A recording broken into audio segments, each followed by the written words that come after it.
Bonjour Manuela et merci d'avoir accepté mon invitation. Bonjour, merci beaucoup. Donc toi tu es avocate et docteur en droit de l'homme. Exactement. Donc on va revenir sur cette question-là puisqu'on voit que les libertés individuelles et la question de la démocratie elle a été quelque part remise en cause en tout cas pendant l'état d'urgence sanitaire. Justement, face à la crise sanitaire, dès le départ, le gouvernement il a fait le choix pour prendre des mesures rapides de mettre en place l'état d'urgence sanitaire. Est-ce que la mise en place d'un tel état, ça menace nos libertés individuelles? L'état d'urgence sanitaire, par définition, c'est ce qu'on appelle un état d'exception, c'est-à-dire qu'il ne constitue pas la normalité dans une démocratie. On le met en place dans des situations exceptionnelles. Et évidemment, il va y avoir dans les mesures qui sont adoptées des restrictions aux libertés. Je dis évidemment parce que c'est ce qu'on a vu jusqu'à présent, que ce soit dans le cadre de l'état d'urgence sanitaire ou dans le cadre de l'état d'urgence, entre guillemets, tout court, quand il s'agissait de la menace terroriste.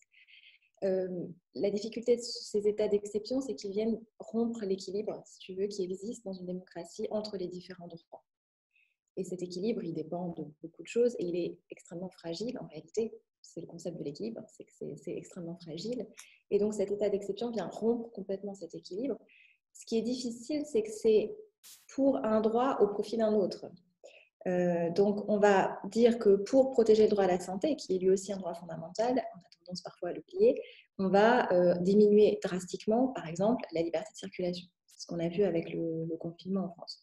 Quand c'était l'état d'urgence pour les raisons terroristes, c'était la sécurité qui fait aussi partie, la sécurité physique, qui fait aussi partie des droits, au profit, c'est ce qu'on essaie de protéger, et donc on a aussi restreint certaines autres libertés, par exemple la liberté de manifester, on a restreint aussi à un moment donné la liberté de circulation, même si c'était un petit peu différent. Donc c'est toujours un droit au profit d'un autre. Mais le problème, c'est qu'on vient rompre cet équilibre, et donc on va complètement, on va dire, renverser la logique, puisque la logique de départ dans une démocratie, c'est la liberté, et puis on a des exceptions qui doivent être interprétées de manière stricte. Et puis là, dans l'état d'urgence sanitaire tel qu'on l'a vécu et tel qu'on le vit encore, en tout cas pour la partie confinement et liberté de circulation, la logique était, on nous l'a répété, c'est de ne pas sortir. Donc c'est ne pas circuler, ça devait devenir la règle. Alors, c'était un peu de la communication, si je peux m'exprimer comme ça.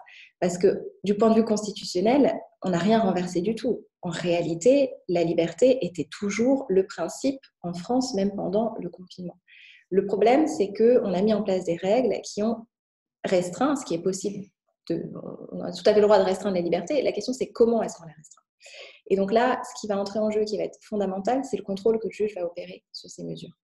Et est-ce qu'il va lui aussi basculer dans ce renversement qu'on nous présente, ou est-ce qu'il va maintenir un cadre notamment constitutionnel? Et donc on a eu plusieurs décisions, que ce soit des juridictions, Conseil d'État, Cour de cassation, ou des tribunaux administratifs aussi, sur certaines mesures qui avaient été prises au niveau local, qui sont tout à fait intéressantes à voir. Et je précise une dernière chose, c'est qu'on est en France sous un système européen, et donc la Cour européenne des droits de l'homme et la Convention européenne des droits de l'homme, elle a évidemment continué à s'appliquer pendant tout le temps et continue à s'appliquer aujourd'hui, même si on est encore sous état d'urgence sanitaire. Et la France n'a d'ailleurs pas fait de déclaration de dérogation à ce texte. Donc on peut tout à fait aussi contrôler toutes ces mesures à l'aune des règles européennes en la matière. Tu vas parler de la liberté de circulation. On a vu apparaître avec le confinement des drones dans l'espace public, ce qui nous a particulièrement interpellés. On a aussi l'application maintenant Stop Covid avec la question des données ou pas. Est-ce qu'on se dirige dans les années à venir vers une société de surveillance? Ça, j'allais dire, l'avenir nous le dira, mais ce qui est sûr, c'est que le débat sur lequel on est focalisé actuellement, il est extrêmement important. Je dois quand même dire une chose, c'est que ce n'est pas nouveau. C'est-à-dire que la question des données personnelles comme élément de contrôle et de surveillance, c'est quelque chose qui flotte dans l'air depuis longtemps et qui alimente beaucoup de débats. Ce que je trouve intéressant, c'est que le grand public commence à s'approprier davantage cette discussion, et je pense que c'est absolument fondamental parce que ce sont nos données euh, qui sont visées.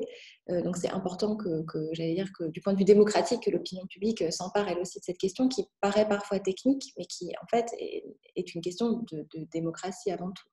Donc le débat n'est pas nouveau, mais il prend une tournure assez nouvelle et assez différente maintenant avec la question sanitaire, puisque, encore une fois, on est à nouveau dans une logique de juxtaposition ou d'opposition entre les droits. C'est-à-dire qu'on nous dit, pour protéger votre santé, il faut que vous renonciez en réalité à certaines aspects, certains aspects de votre vie privée ou de votre vie personnelle, puisque les données en font partie, alors que c'est quelque chose qu'on faisait, ou en tout cas qui était problématique depuis plusieurs années, on en parlait avec les GAFA, etc. Maintenant, on le tourne par rapport à l'État, c'est-à-dire combien est-ce que l'on souhaite que l'État intervienne et soit informé de nos données personnelles. Ça, c'est une question un tout petit peu nouvelle, en tout cas en France. Il y a un livre qui est assez connu, c'est Naomi Klein qui l'a écrit, où elle parle de la stratégie du choc, où justement elle explique que dans ces moments de tension, les gouvernements ils accélèrent dans les lois liberticides. Comment on peut expliquer aujourd'hui que les populations elles sont plus à même d'accepter ce genre de restriction de liberté dans des moments de tension comme on vit en fait? Parce que on parle de restriction de liberté, mais on ne voit pas qu'il y a une opposition populaire très forte par rapport à ça. Ça fait débat, mais il y a des réactions, mais à mon avis pas à la hauteur de ce que ça devrait être. C'est sûr qu'on n'a pas beaucoup entendu les juristes pendant toute cette séquence, on a beaucoup entendu les médecins et c'est bien normal par rapport à leur sphère de compétences, mais on n'a pas beaucoup interrogé, que ce soit dans les médias ou dans l'opinion publique, les juristes, c'est dommage. Parce qu'il y a beaucoup de choses à dire et de réflexions à avoir qui sont tout à fait intéressantes pour faire grandir aussi une démocratie, parce qu'il n'y a pas de raison que les chocs ne soient que que des éléments négatifs. On peut aussi s'en servir pour réfléchir et voilà, en sortir renforcé en réalité. Pourquoi est-ce que les populations ont plus tendance à accepter ce genre de mesures? Ce qui est un petit peu pervers, j'ai envie de dire, c'est que dans le raisonnement, c'est qu'on on présente ça comme une protection d'un droit et c'est évident. Si la question est de savoir est-ce qu'on veut que notre santé soit protégée, la réponse elle est évidemment oui. Je veux dire, personne va aller dans un sens contraire. Ou quand au moment des attentats, on nous expliquait qu'il fallait protéger notre sécurité et donc notre vie de menaces, la réponse elle est évidemment oui. Enfin, personne va dire l'inverse. Mais la question en fait n'est pas là. La question est euh, quel est l'état de la démocratie, à quoi est-ce qu'elle ressemble et comment est-ce qu'on veut apporter une réponse démocratique à ces menaces qui sont des menaces tout à fait, j'allais dire, valables et dont il faut tenir compte. La question est comment est-ce que la démocratie réagirait? Et le problème, c'est que quand on est véhiculé sur une histoire qui est une réalité, qui est à la fois une peur individuelle, mais qui devient aussi un peu une peur collective. Quand on passe plusieurs semaines comme ça, en plus confiné, il y a une ambiance qui se crée qui est extrêmement difficile à calmer, on va dire. Et la discussion doit être une discussion, à mon sens, un peu plus froide. C'est ça qui est difficile à admettre. C'est-à-dire, quelle est la démocratie que l'on veut maintenir? Quelle est la démocratie que l'on veut protéger? Et donc, la question est de savoir comment est-ce qu'on revient le plus rapidement possible à un équilibre démocratique. Qu'on doive adopter des mesures d'exception à un moment donné, ce n'est pas nécessairement un problème. Il faut voir le contexte, il faut l'étudier. On ne peut pas par avance dire que c'est un problème. La question, c'est pour combien de temps? Évidemment, plus ça dure longtemps, plus c'est suspect, plus c'est difficile à justifier du point de vue démocratique. Est-ce que le juge peut toujours contrôler? C'était le cas en France sous l'état d'urgence sanitaire, donc ça c'est déjà un point intéressant. Est-ce qu'il y a un contrôle extérieur? C'est le cas sur le territoire européen avec la Cour européenne des droits de l'homme, ce qui n'est pas le cas dans d'autres pays du monde. Hein. Donc le contrôle extérieur est aussi important. Mais comment est-ce qu'on répond à ça? Et la vraie difficulté qu'on redécouvre peut-être avec cette situation, c'est que la démocratie, ce n'est pas naturel en réalité. Ce qui a tendance à être naturel, c'est la loi de la majorité, la loi du plus fort, entre guillemets. Ça, c'est ce qui est naturel. La démocratie, c'est un choix. Et ce choix, il doit être répété et assumé, y compris, je pense, en période de crise. Et c'est ça qui est toujours un petit peu difficile à gérer. Justement, tu parles de la démocratie. On a vu que pendant la mise en place de l'état d'urgence sanitaire, on a eu des images avec un parlement vidé, très peu d'élus qui étaient là, un gouvernement qui prend des décisions par ordonnance sur des sujets extrêmement importants. Hein. Moi, je vais parler du droit du travail parce que j'étais sensible là-dessus. Et on a connu l'état d'urgence sanitaire, enfin l'état d'urgence après les attentats, où on a eu une transposition quand même de beaucoup de normes dans la loi. Est-ce qu'aujourd'hui, il n'y a pas un risque d'avoir cette dérive-là à nouveau? Et justement, comment on peut faire revivre cette démocratie qui aujourd'hui, quand même, elle est mise un peu sous cloche? Bon, que le gouvernement agisse par ordonnance, ça fait partie des règles constitutionnelles. Alors, je sais qu'on critique toujours, mais bon, ça fait partie, quel que soit le gouvernement, on est toujours dans la critique, mais ça fait partie des règles constitutionnelles qui existent, donc il n'y a pas de difficulté, j'allais dire, a priori juridique de ce point de vue-là. Le problème, comme tu le disais, c'est ce risque qui existe et qui est réel, on l'a vu et on peut le craindre, c'est que ce qui est exception devienne norme commune. C'est ce qui s'est passé avec l'état d'urgence, on va dire, normale, je ne sais pas bien comment l'appeler, mais en tout cas suite aux attentats. Et c'est peut-être passé un petit peu à la trappe du point de vue de l'opinion publique, parce que c'était des mesures un peu procédurales, un peu techniques. On parlait de procédure pénale, on parlait de procédure administrative. Donc, évidemment, nous, comme praticiens, c'est des choses auxquelles on a fait attention et qu'on a relevées. Et c'est vrai que dans l'opinion publique, ce sont des choses un petit peu moins... oui, un petit peu moins expliquées et sur lesquelles on s'arrête un peu moins. Alors que là, ce qui est intéressant, et tu parlais du droit du travail, c'est tout à fait intéressant. C'est-à-dire qu'on a des mesures qui sont prises dans le domaine du droit du travail dans le cadre de cet état d'urgence sanitaire et on ne sait pas très bien ce qui va rester. Donc l'état d'urgence est maintenu jusqu'en juillet. On a des règles qui vont peut-être rester encore jusqu'en décembre. Enfin, on flotte un petit peu sur comment est-ce qu'on reviendra à un équilibre, y compris en matière de droit du travail, qui est un droit important du point de vue des droits fondamentaux. Il y a énormément on dit parfois les droits sociaux, mais ils sont extrêmement importants aussi. Et donc, il faut tenir compte de tout ça. Et effectivement, le risque, c'est que l'exception devienne normalité. Et c'est très difficile en réalité pour une démocratie de revenir en arrière une fois qu'elle a grignoté certains éléments de liberté. Il y a certainement beaucoup de raisons. L'une qui me vient, c'est que c'est difficile, une fois qu'on a instauré un langage et une histoire, on va dire, de peur, c'est très difficile de défaire les mesures que l'on a affichées comme étant protectrices. Parce qu'on se dit que voilà, s'il se passe ensuite quelque chose, si l'épidémie redémarre, s'il y a un nouvel attentat, on va nous accuser de ne pas avoir suffisamment protégé les citoyens en modifiant les règles.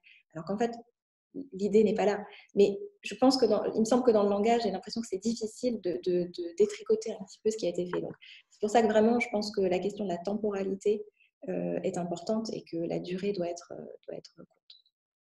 Alors, je sais pas si tu as la réponse, mais je te le demande quand même.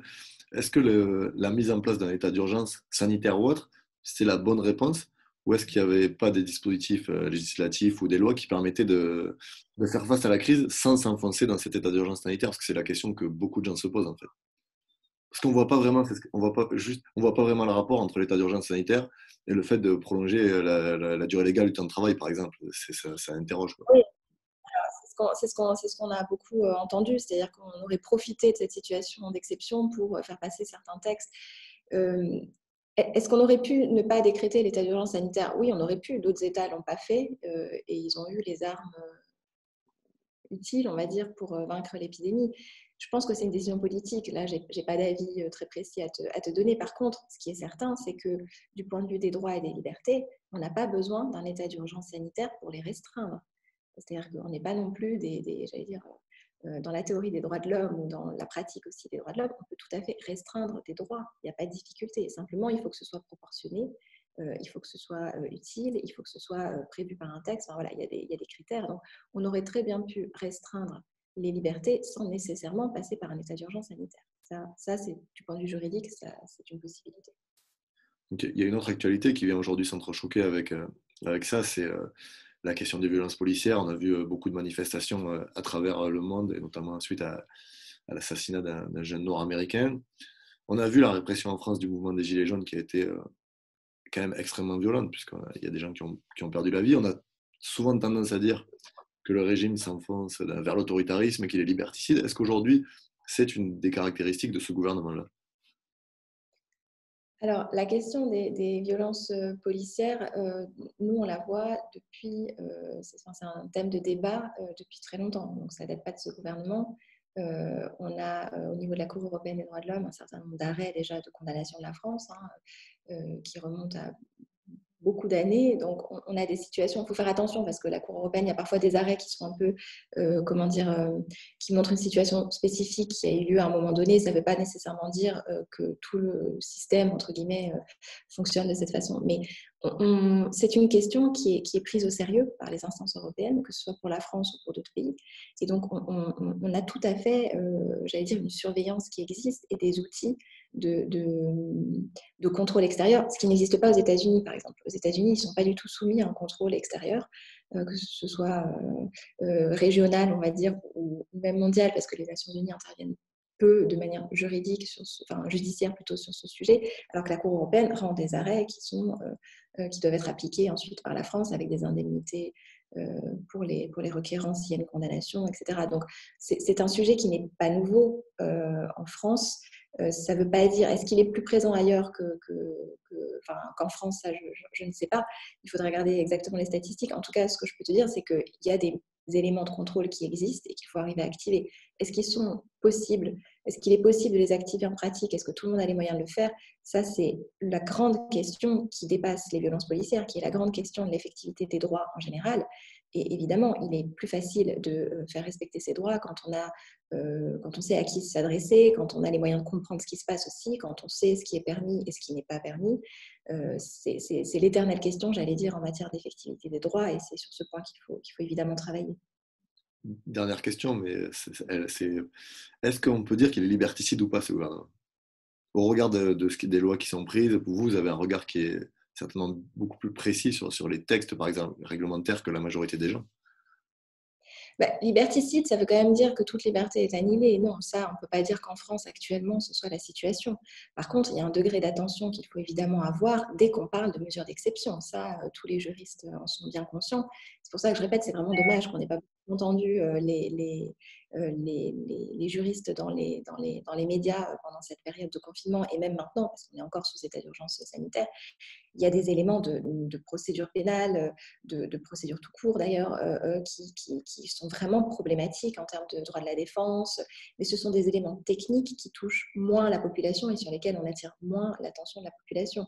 Ce qu'il y a eu dans cet état d'urgence sanitaire j'allais dire, de flagrant pour l'opinion publique, c'est le confinement, puisqu'on s'est retrouvé, j'allais dire, presque assigné à résidence, de manière forcée, à devoir justifier de n'importe quelle sortie, etc. À ne pas pouvoir rencontrer librement les gens que l'on souhaitait voir, y compris les gens de notre famille. Donc, il y a eu plein de dimensions qui ont été mises en œuvre. Ça, c'est une question qui est problématique. Tu parlais de l'attestation tout à l'heure. Il y a des pays qui ont, j'allais dire, confiné. Alors, pour moi, le confinement, c'est avec une attestation. C'est-à-dire qu'on est obligé de justifier de nos déplacements, ce qui était le cas en France, mais ce qui n'était pas le cas dans d'autres pays, que ce soit en Allemagne, par exemple, ou dans des pays voisins. Il n'y a pas eu d'attestation pour justifier de chaque sortie. Donc, la question pour moi, c'est pas tellement est-ce que c'est liberticide ou pas, parce que je crois que quand même pas dire que la France a annihilé toutes les libertés, c'est pas le cas. Par contre, est-ce que c'était proportionné? Est-ce que c'était utile? Est-ce que dans le temps, ça se justifiait? Voilà. Je pense que ça, ce sont les questions auxquelles il faut vraiment répondre. Et vraiment, je termine là-dessus. Est-ce que vous avez des inquiétudes, vous, sur le fait que cet état d'urgence sanitaire il soit prolongé, soit transposé dans la loi ordinaire? Est-ce que vous avez des éléments ou est-ce qu'il y a des craintes vraiment là-dessus? Nous, tu veux dire Ouais, les avocats, le monde de la justice, quoi.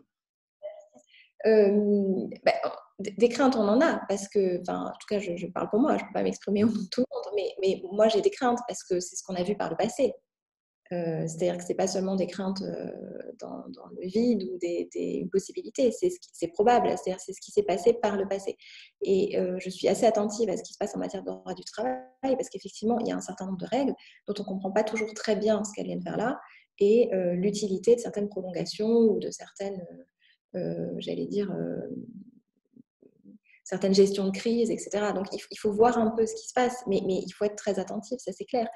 C'est une difficulté. Maintenant, il faut que le Parlement aussi, j'allais dire, prenne ses responsabilités et se prononce sur ces questions. Tant que ça reste, entre guillemets, législatif, c'est un niveau sur lequel on peut encore revenir, puisque les lois peuvent être défaites par des lois nouvelles. Ce qu'il ne faudrait pas, mais on n'en est pas là, hein, loin de là, c'est que ça entre au niveau supérieur, c'est-à-dire au niveau constitutionnel, où là, pour modifier tout ça, ça devient plus compliqué. Mais bon, pour le faire entrer à ce niveau-là, il y a aussi une procédure qui est très lourde et qui n'est évidemment pas simple à mettre en œuvre. Donc, il faut surveiller. On a vraiment des craintes. On a des craintes. Après, il y a des éléments pratiques aussi du fonctionnement des tribunaux actuellement qui reprennent progressivement leur travail, et c'est extrêmement difficile. Il y a un arriéré d'affaires qui est important, puisque je rappelle qu'il y a eu le confinement, mais avant il y a eu la grève des avocats qui a conduit à de nombreux reports d'affaires, et c'est vrai que là le temps d'attente et de délai de traitement de questions, y compris urgentes et quotidiennes, hein, on parle de droit de la famille, de séparation, etc., devient très très long. Donc là effectivement, il faut voir aussi de ce point de vue-là comment est-ce que les choses vont se poursuivre et quelles sont les décisions qui seront prises. Mais merci en tout cas, Manuela, pour ce moment que tu nous as accordé. On a compris qu'il faudrait être vigilant. Et tu disais qu'on n'a pas donné beaucoup la parole aux juristes. Je crois qu'il y a une tribune que tu as répondu à une interview dans l'Humanité la semaine dernière que je vous invite à regarder et à lire parce qu'elle est particulièrement intéressante. Merci, oui, oui, merci pour l'invitation. Et c'est vrai qu'on a, voilà, je prêche un peu pour ma paroisse, mais je trouve qu'on n'a pas beaucoup entendu les juristes. Et voilà, il y a beaucoup de monde qui a certainement des choses à dire et ça aurait été intéressant. Ça l'est encore d'ailleurs d'entendre aussi ce versant-là d'histoire.